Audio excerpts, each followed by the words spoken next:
The rain came down like judgment, sharp and relentless, turning the coastal highway into a black mirror of shattered headlights. Midnight. Richard Courtney, name that made half the city kneel, the other half vanish, sat alone in his black Rolls-Royce, knuckles white on Italian leather. No driver tonight, no bodyguard riding shotgun. Just him, the storm, and the low growl of the V12 under the hood. He'd left the city limits 20 minutes ago, heading for the cliffside estate that no map dared print. A meeting had ended in blood, quiet, efficient, final, and the metallic taste of it still clung to the back of his throat. He needed the ocean air to scrub it clean. The wipers fought a losing war against the downpour. Every slash across the windshield sounded like a warning. Richard didn't believe in omens. He believed in leverage, in fear, in the mathematics of power. But tonight the storm felt personal, as if the sky itself had decided to test him. Then the headlights caught it, a flicker of blue beneath a dying street lamp half a mile ahead. At first he thought it was a trick of the rain, a reflection warped by water. He eased off the accelerator. The rolls slowed, tires hissing on wet asphalt. And there she was, a woman in soaked scrubs, the fabric clinging to her like a second, drowning skin. She stood on the narrow shoulder, one arm curved protectively around two infants pressed tight to her chest. The other arm was raised not in a plea for help, but as a futile shield against the rain. Her hair, dark, heavy with water, whipped across her face. The baby's cries were thin, almost lost beneath the roar of wind and engine. But Richard heard them anyway. He heard everything. He should have driven past. Trouble always wore the face of the innocent. He'd learned that lesson before he could shave. A sobbing woman on a deserted road at midnight? Textbook bait. Could be a rival's trap, Vescari scum maybe, or one of the newer crews testing his borders. Could be a Fed with a wire and a death wish. Could be nothing. But nothing didn't clutch two children like they were the last solid thing in a collapsing world. Richard's foot hovered over the accelerator. The smart play was to keep moving. The estate gates were 12 minutes away. A hot shower, a tumbler of Lafroig, and the city's problems would wait until morning. He had men for this kind of thing, men who handled strays and complications with the same detached efficiency they used to balance ledgers. But the woman's knees buckled. Just a fraction. Enough, she caught herself, shifted the babies higher, and kept standing. Something in the motion, the raw animal refusal to fall, jammed his foot on the brake instead. The roll stopped with a soft sigh of expensive brakes. Hazard lights pulsed amber into the dark. Richard sat for a long second, rain drumming the roof like impatient fingers. Then he lowered the passenger window. The storm rushed in, cold and wet and alive. "Get in," he said. The words came out flat, absolute, a command, not an offer. She flinched at the sound. Her head turned slowly, as if the effort cost her the last of her strength. Streetlight caught the tears cutting clean tracks. Through the grime on her cheeks, her eyes green, or maybe hazel, impossible to tell in the sodium glare, locked on his. For a moment, neither of them moved. Then one of the babies let out a wail that sliced straight through the thunder. "Please," her voice cracked like thin ice. "I don't have anywhere to go." 6 words, a confession, a detonation. Richard's gaze flicked to the rearview mirror, empty road behind him, then to the side mirrors. Same. No backup lights, no shadows peeling away from the tree line. His right hand rested on the Sig Sauer tucked beneath the center console. Old habit. The weight of it was reassuring, but tonight it felt unnecessary. He saw the bruises blooming beneath the wet sleeves of her scrubs, faint purple fingerprints on pale skin. Saw the way her arms trembled from the effort of holding the twins aloft. Heard the hunger in their cries, not just cold, but empty. He knew lies. He'd built an empire on reading them. This wasn't one. Something older than fear cracked open behind his ribs. He didn't have a name for it. Hadn't felt it since he was 12 and watching his mother bleed out on a tenement floor. He shut the memory down hard. "Seatbelt the kids," he ordered, already shifting into drive. She hesitated only a heartbeat, then moved. The passenger door opened with a soft click. Rain slashed across the cream leather as she climbed in, awkward with the babies. Richard didn't help. He never helped.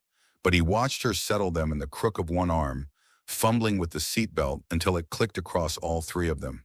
The interior light painted her face in stark relief, high cheekbones, a cut on her lower lip, exhaustion carved so deep it looked permanent. He pulled back onto the highway. The rolls surged forward, eating the miles. Silence stretched between them, mobile, thick as the storm outside. The baby's cries tapered into hiccuping whimpers, then quiet. Richard kept his eyes on the road, but every sense tracked her. The shiver that ran through her when the heat kicked on. The way she angled her body to keep the infants shielded from the vents. The faint scent of hospital antiseptic clinging to her skin beneath the rain. 20 minutes later, the iron gates of his cliffside estate rolled open like the jaws of a sleeping beast. Floodlights cut through the dark, illuminating manicured hedges and the glint of armed guards who melted back into the shadows the moment the rolls passed. The driveway curved up toward the main house. 3 stories of glass and stone perched on the edge of the continent, waves crashing far below. Richard killed the engine. The sudden hush was almost violent. He stepped out into the rain without a word, circling to the passenger side. The door opened before he reached it. She was already climbing out, clutching the twins, coatless and shaking. He shrugged out of his cashmere overcoat, midnight black, custom, worth more than most people's cars, and draped it over her shoulders. The gesture surprised them both. "Inside," he said. She obeyed. He followed, boots echoing on wet marble as they crossed the threshold. The foyer soared 3 stories high, a chandelier the size of a small car glittering overhead. A maid appeared. Lydia, 60 if she was a day, unflappable, took one look at the sodden trio and vanished with a nod. Somewhere deeper in the house, a door closed softly. Richard led the way to the east wing, past oil paintings worth millions and rugs thick enough to muffle gunshots. He didn't look back, but he heard her footsteps falter, then hurry to keep up. At the end of a corridor, he pushed open a door to a guest suite, king bed swathed in silk, fireplace already crackling, bassinet that hadn't seen use since his sister's kid 20 years ago, now lined with fresh linens. Lydia reappeared with towels, dry clothes, 2 bottles warming on a silver tray. She set them on the dresser and she treated without a word. So, Richard watched the nurse, Kathy, she'd said in the car, voice barely audible, lower the twins into the bassinet with the reverence of a priest handling relics. They were small, too small, premature maybe. One had a faint scar above her eyebrow. The other's fist was clenched, like she was ready to fight the world already. Kathy turned to him, clutching the coat closed. "I'm Kathy," she repeated, as if he might have forgotten. "This is Mia. This is Clara." "Richard Courtney," he answered. The name usually ended conversations. Tonight it didn't. "You're safe for now." He left before she could thank him. The door closed with a soft click. In the hallway he paused, listening. No sound from inside. Good. He keyed the intercom by the frame. "Lydia, no one enters that wing without my say. Double the perimeter, and get Dr. Patel on standby." "Yes, sir." He walked away, coatless, shirt plastered to his back. The storm followed him through the house, rattling windows that had withstood hurricanes. In the security wing, he pulled up the feeds. Guest suite, hallway, driveway, cliffs. Kathy stood by the fireplace, staring at the flames like they might vanish.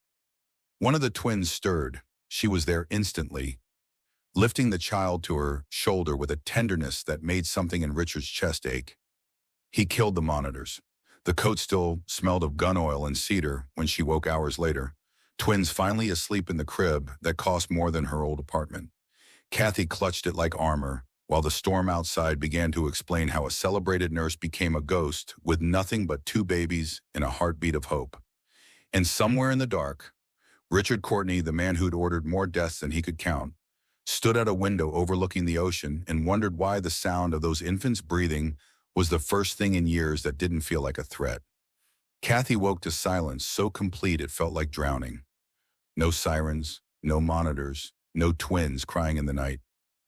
Just the low crackle of a dying fire and the weight of a cashmere coat across her shoulders. She bolted upright, heart hammering. The room was too vast, too quiet. Marble floors, silk drapes, a bassinet that gleamed like it had never held a child before tonight. Mia and Clara slept tangled together, tiny fists curled, breathing steady.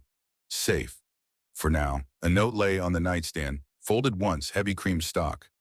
Block letters, no flourish. You're safe. The children are safe. Rest. RC. She traced the initials with a trembling finger. Richard Courtney. The name tasted like danger and money. She'd seen the guards outside, black suits, earpieces, eyes that didn't blink. This wasn't a shelter. It was a fortress, and she was inside. 2 weeks ago, she'd had a life. St. Helena's Hospital, third shift. Kathy Suggs, RN, the one who delivered Senator Harlan's granddaughter when the OB team panicked. Applause in the corridor, her photo in the local paper. Then Harold Bexley, chief administrator, wedding ring tan line, breath like stale coffee, cornered her in the supply closet. One dinner, Kathy. You're too good to waste on night shifts. She'd laughed, politely, firmly. The next morning, narcotics went missing from her card. Security footage glitched. Her badge deactivated by noon. Policy, Bexley said, not meeting her eyes. By Friday, eviction notice on her door. Savings drained by NICU bills. Friends stopped answering texts.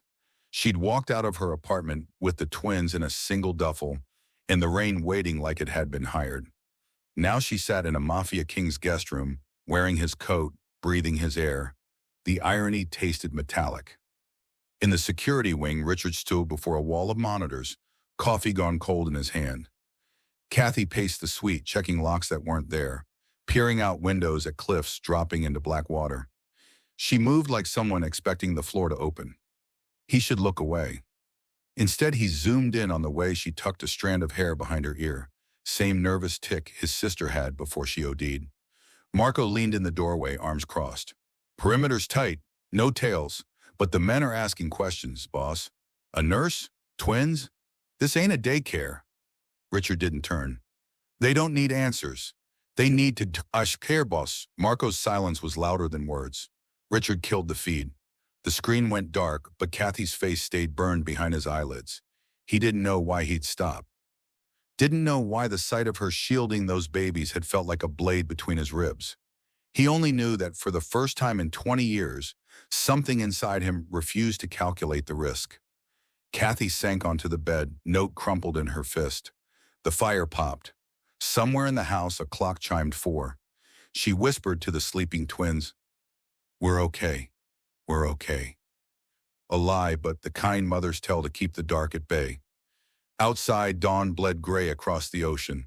Richard watched it from the terrace, coatless, rain still dripping from the eaves. He lit a cigarette with shaking hands. The smoke curled like a question he couldn't voice. Who is she? Why can't I let her go?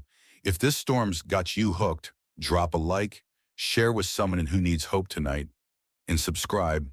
We're just getting started. Where are you watching the skies clear? Days bled into one another, each sunrise a pale coin dropped behind iron bars of cloud. Kathy learned the mansion's rhythms, the soft click of magazines being checked at dawn, the muted cough of engines idling beyond the hedges, the way footsteps always stopped 2 paces from her door. No one spoke to her unless spoken to. No one smiled. The staff left trays outside, poached eggs, warm milk, tiny knitted caps for the twins, then vanished like smoke. She was fed, dry, untouched. Still, the silence pressed against her skin like a blade held just out of sight. She tested every exit. The east garden gate, keypad, red light. The service corridor, camera, motion sensor. The cliff path, a guard with a rifle who pretended not to see her, but shifted his weight when she lingered. A gilded cage, yes, but a cage. At night, she counted heartbeats, Mia's, Clara's, her own, until they synced into a fragile lullaby. She rehearsed escape, slip out at 3 a.m., follow the service road, hitch a ride before the sun exposed her. She even folded the cashmere coat, ready to leave it behind. Then Clara coughed, a wet, rattling sound that froze Kathy's blood. That evening, the dining room glowed under crystal chandeliers, long table set for one. Richard never ate with her. Tonight he did. He entered without sound, suit the color of gunmetal, tie loosened. Kathy stood by the window, twins asleep in a portable bassinet. The rain had returned, softer now, tapping like impatient fingers. Marco followed Richard in, closing the doors with a hush. Kathy pretended to study the storm. "Bringing a stranger here is a mistake," Marco said, voice low, lethal. "You know how this ends. She's harmless." "No one's harmless, boss, especially the desperate." The words sliced clean through the room. Kathy's breath caught. She pressed herself against the drapes, heart hammering. Harmless. Desperate. The labels fit like ill-sized shoes. Richard's reply was almost gentle. Then we watched closer. Silence, then Marco's footsteps retreating. The doors shut. Kathy waited 10 counts before turning. Richard hadn't moved. His gaze met hers across the candlelight. Unreadable, but not unkind.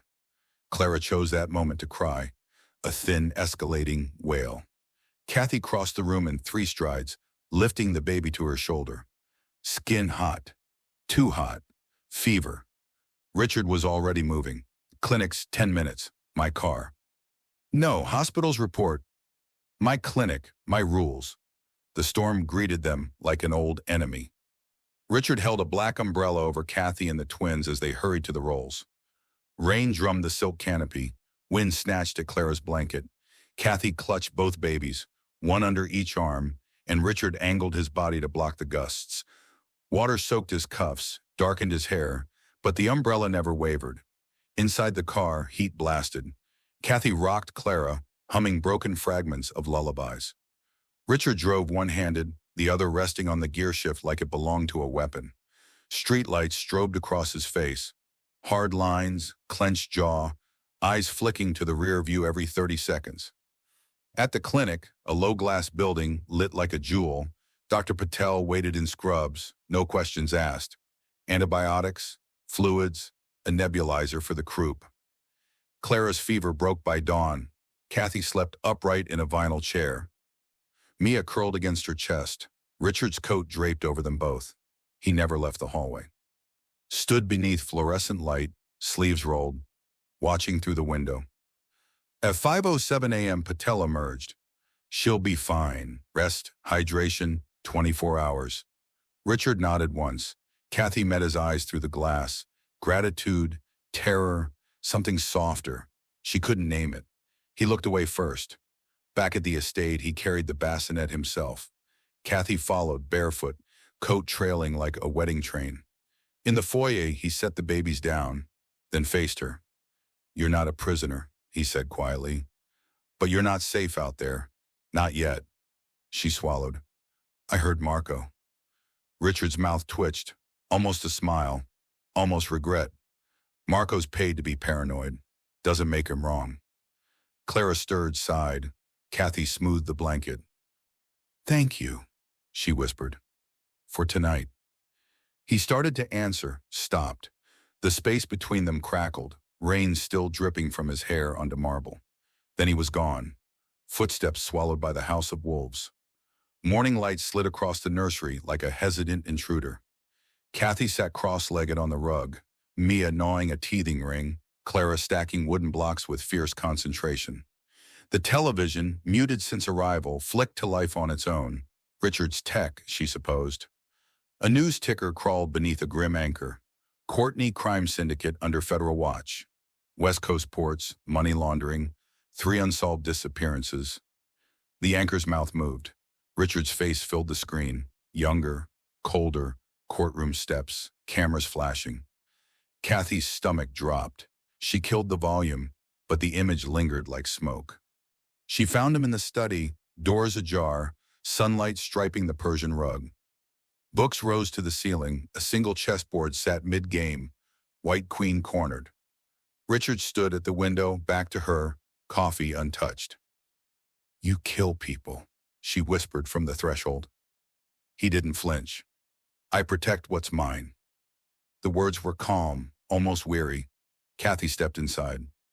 "The twins, me, are we yours?" Richard turned, the morning painted gold across the scar on his jaw. "You're under my roof. That makes you my responsibility." A pause. For now. She should run. Every instinct screamed it. Instead, she studied the room.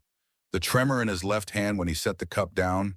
the way his gaze flicked to the baby monitor on the desk, Clara's soft snore filtering through. Not the eyes of a monster. Not entirely. That afternoon, she watched from the hallway as he entered the nursery unannounced. Mia fussed in the crib, tiny fist waving. Richard hesitated, then lifted her with the awkward care of a man handling nitroglycerin. He settled into the rocking chair, suit jacket discarded, sleeves rolled. The baby's cries quieted against his chest. He rocked, slow, methodical, murmuring something too low to catch. Kathy's throat tightened. Later, when Clara woke hungry, he was already there with a warmed bottle. He tested the temperature on his wrist, the way the NICU nurses had taught Kathy. Precise, gentle. The twins accepted him without question. Dinner was silent. Kathy pushed peas around her plate. Richard ate standing, eyes on the monitors cycling through perimeter feeds. When Maya banged her spoon, he startled, then smiled. A real one, small and crooked, gone before it fully formed. Night pressed against the windows. Kathy found him on the terrace, city lights glittering far below like scattered diamonds. She wrapped her arms around herself. "I saw the news," she said. "I know. People disappear because of you. Some, others disappear because of people like me." He exhaled. "The world's not kind, Kathy. I just choose who it's unkind to." She stepped closer. "And us?" He looked at her then, really looked. The storm in his eyes had quieted to something almost human. "You make the noise stop," he admitted, voice rough. "When you're here, I don't hear the guns." Silence stretched, thick with salt wind and unsaid things. Kathy reached out, fingertips brushing the cuff of his sleeve. He didn't pull away. Inside, the baby monitor crackled. Clara's sleepy coo. Richard's shoulders loosened a fraction. Kathy felt it too, the strange, fragile peace that settled when the four of them shared the same air. She didn't forgive him. She wasn't sure she ever could. But in the dark, watching him watch the twins sleep through the nursery camera, she understood. Monsters could cradle hope as carefully as any man.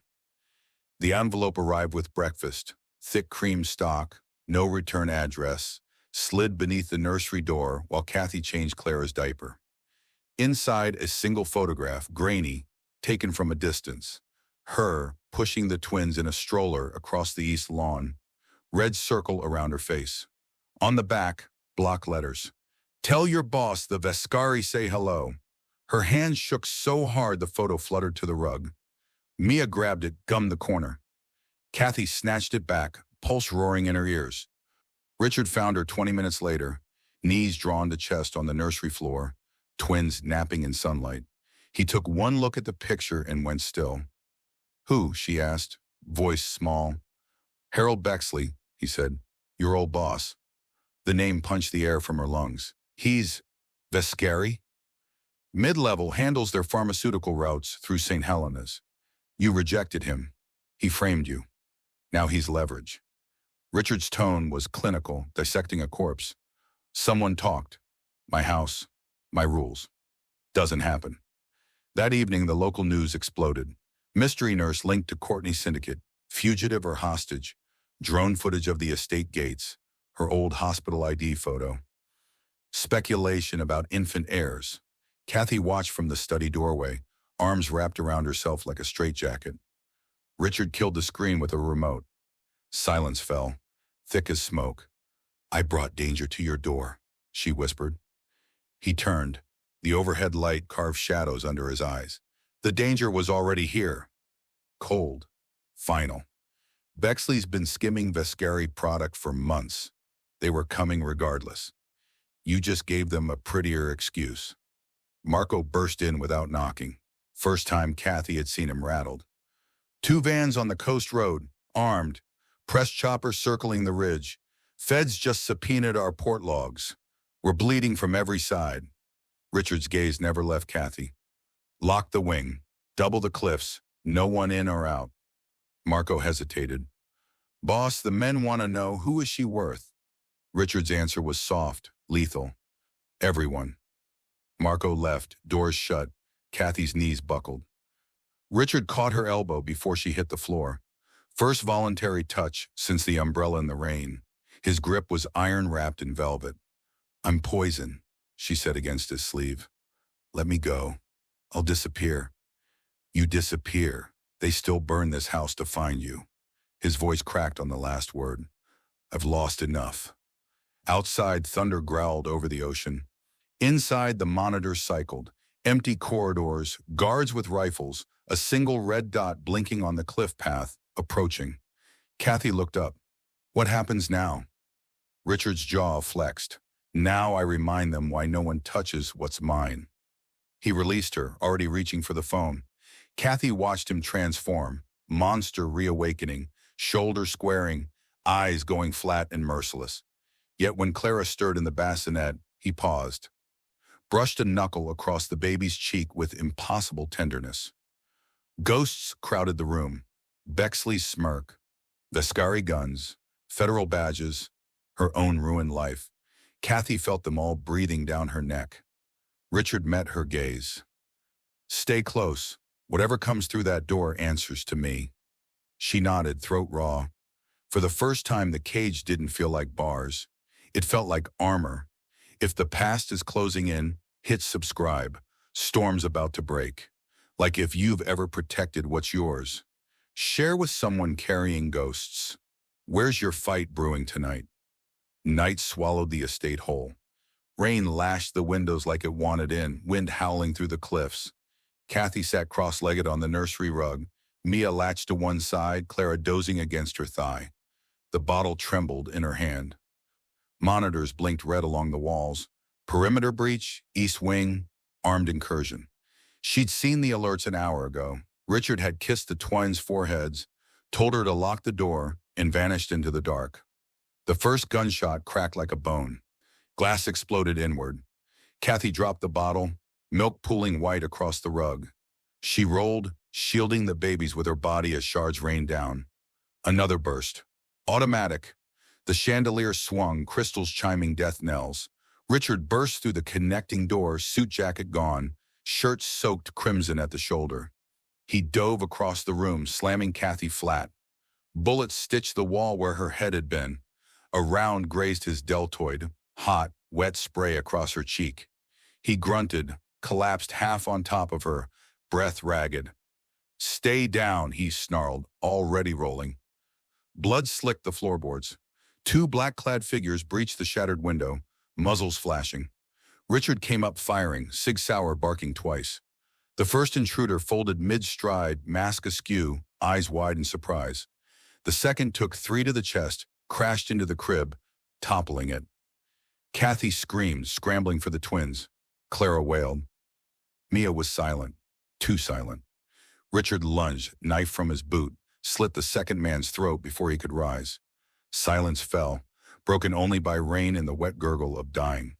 A third intruder limped in, mask half torn, blood bubbling at his lips. Richard's gun clicked, empty. The man raised a shaky pistol. Kathy grabbed the fallen intruder's weapon, cold, heavier than sin, and fired without thinking. The recoil slammed her shoulder. The man dropped, gasping. "Bexley," he rasped, red foam at his mouth. "Sent us." Richard kicked the gun away, knelt hard on the man's chest until the light left his eyes. Then he sagged, blood pouring between fingers clamped to his shoulder. Kathy crawled through glass and milk, twins clutched to her chest. "Richard, oh God." She pressed her palm over the wound. Blood seeped hot between her fingers. Tears blurred everything. "You were shot because of me," she sobbed. "No." His voice was gravel and thunder. "Because of him." Sirens wailed distant, Marco's cleanup crew. Richard's good arm hauled her close, shielding the babies even as he swayed. Kathy tore strips from her nightgown, bound the wound tight. His pulse thundered under her palm, alive, furious hers. Footsteps pounded corridors. Marco's voice barked orders. Richard's eyes never left Kathy's. "Lock down," he rasped. "No one leaves alive."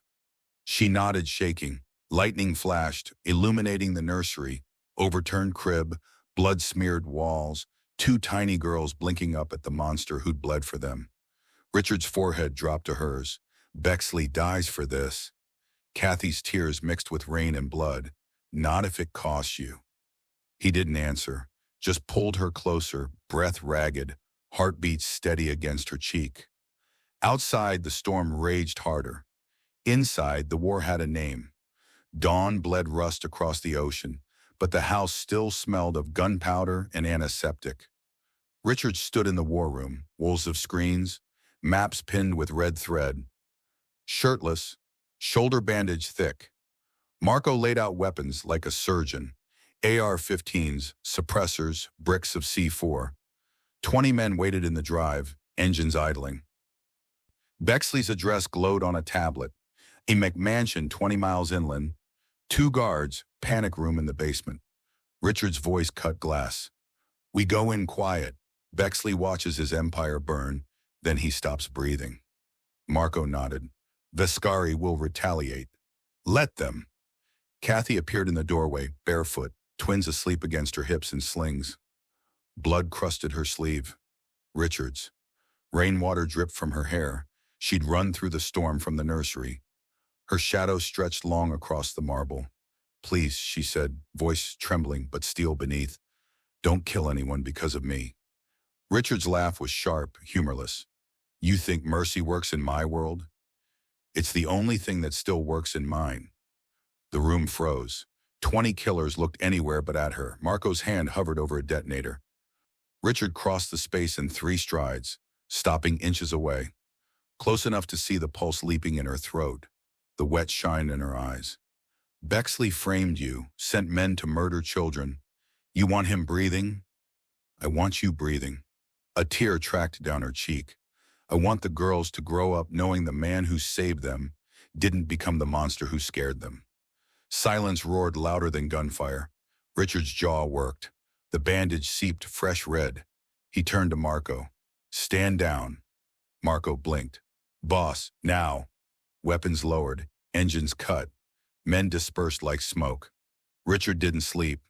For 48 hours, he worked the dark web, burner phones, encrypted drops, hospital records, Bexley skimming falsified logs, offshore accounts tied to Vescari heroin. Audio of the administrator bragging about breaking the nurse. All of it packaged, anonymous, delivered to the DA, the Times, the FBI tip line. By the 3rd morning, Bexley's face led every broadcast, cuffs, perp walk, screaming innocence to deaf cameras. Kathy watched from the nursery window as choppers circled the city. She never saw the strings Richard pulled. Only the result. No bodies, no retaliation. Just a man destroyed by the system he'd gamed. That night, Richard found her on the terrace, twins asleep inside. Rain had softened to mist. He offered a tablet. News headline. Hospital administrator arrested in drug theft scandal. It's over, he said. She searched his face. No blood? None. Kathy's knees buckled. He caught her, arms iron around her shaking frame. She buried her face in his uninjured shoulder, breathing cedar and gun oil and something new. No. Relief. You chose mercy, she whispered. I chose you. Fire crackled in the hearth behind them. For the first time, the House of Wolves was quiet. Weeks slid past like pages turning in sunlight. Richard's shoulder knit under clean bandages. The scar would be a pale comma against tan skin. He moved slower now, deliberate, as if testing the weight of a world that no longer demanded blood every dawn. Mornings found him in the sunlit breakfast nook, tie discarded, sleeves rolled, balancing Mia on one knee while Clara smeared jam across his $1,000 shirt. Kathy watched from the doorway, coffee cooling in her hands. He taught the twins pat a cake with the same patience he once reserved for disarming bombs. When Mia toppled a tower of sugar cubes, he laughed. Low, startled, genuine. The sound echoed strangely in a house built for silence. Kathy converted the old conservatory into a clinic. White curtains, second-hand exam table, shelves of bandages and pediatric syrups. Word spread quietly among the guards, the cooks, the drivers. A gardener's daughter with asthma, a driver's wife needing prenatal vitamins. Kathy treated them in the glass-walled room while ocean light poured over stainless steel. No bills, no questions, just small hands tugging her scrubs, Shy thank you in 3 languages. Marco lingered outside one afternoon, arms crossed, watching Kathy stitch a cook's sliced thumb. You're changing, boss, he said later, handing Richard a fresh clip of intel. House used to smell like gun oil. Now it smells like baby powder and hope. Richard didn't look up from the newspaper. Maybe I'm remembering what it means to be human. Night settled soft. The twins slept in matching cribs, moonlight striping their blankets. Kathy found Richard on the nursery rocker, Clara's tiny foot in his palm. He traced the arch with one thumb, expression unreadable. She leaned against the doorframe. You didn't just save us, she said quietly. You saved yourself. He met her eyes. The room smelled of lavender and warm milk. You gave me something I didn't know I'd lost. Hope. The space between them hummed. Kathy crossed it slowly, knelt, rested her forehead against his knee. His free hand settled in her hair, hesitant, then sure. Neither moved to name what trembled there. Not yet. Outside, the estate lights dimmed to embers. Inside, monsters learned the shape of mercy. If light's breaking through your dark, subscribe, more dawn ahead. Like if love rewrote your rules. Share with someone finding their way back. Where's your hope glowing tonight? Years folded like quiet waves. The mansion woke to small feet pattering across marble, to Mia's shriek of triumph when she scaled the library ladder, to Clara's solemn announcements that the roses needed more hugs. The corridors, once patrolled by silent sentinels, now echoed with laughter sharp as birdsong. Guards learned to duck flying blocks. Cooks hid extra pancakes for sticky fingers. The fortress had become a home. Kathy never asked Richard to dismantle the empire. He never asked her to forgive its shadows. Instead, change crept in on cat feet. Shipments rerouted from guns to medicine. A rival's warehouse quietly converted to a women's shelter. Marco teaching the twins how to whistle through a blade of grass. Light seeped into cracks no one had noticed were there. The clinic grew, 2 rooms, then 4, treating dock workers' burns, drivers' migraines, the gardener's arthritis. Kathy's name appeared on no payroll. Her scrubs were monogrammed with tiny embroidered anchors. Richard funded it without fanfare, the way other men left flowers. On rainy evenings, the family gathered in the sunroom. Richard read picture books in a voice that rumbled like distant thunder, turning pages with the same hands that once signed death warrants. The twins called him Uncle Richie to his face, Daddy, when they thought no one heard. He pretended not to notice the slip, but his eyes softened every time. One storm-lashed night, thunder rolled in from the sea like an old memory. Kathy stood at the nursery window, twins asleep behind her, rain streaking the glass in silver rivers. The same window that once framed gunfire now held only wind-tossed pines. She whispered to the storm, I thought I'd lost everything but hope. Richard's reflection appeared behind hers, taller, broader, coat in his hands. He draped the cashmere around her shoulders, the same midnight black from that first night, now soft with years of wear. His arms followed, circling her waist, chin resting atop her head. You were wrong, he murmured against her hair. Hope found us first. Lightning flashed. For an instant, the room blazed white. Cribs, scattered toys, the faint scar on his shoulder visible beneath his unbuttoned shirt. Then darkness returned, gentler. Kathy leaned back into him, felt the steady drum of his heart against her spine. Outside, the rain kept falling, cleansing, not punishing. Inside, the house of wolves slept under a lullaby of thunder and small, even breaths. If hope found you tonight, subscribe, one last light to carry forward. Like if love rebuilt your ruins. Share with someone who needs the storm to end. Where's your rain turning to sunrise?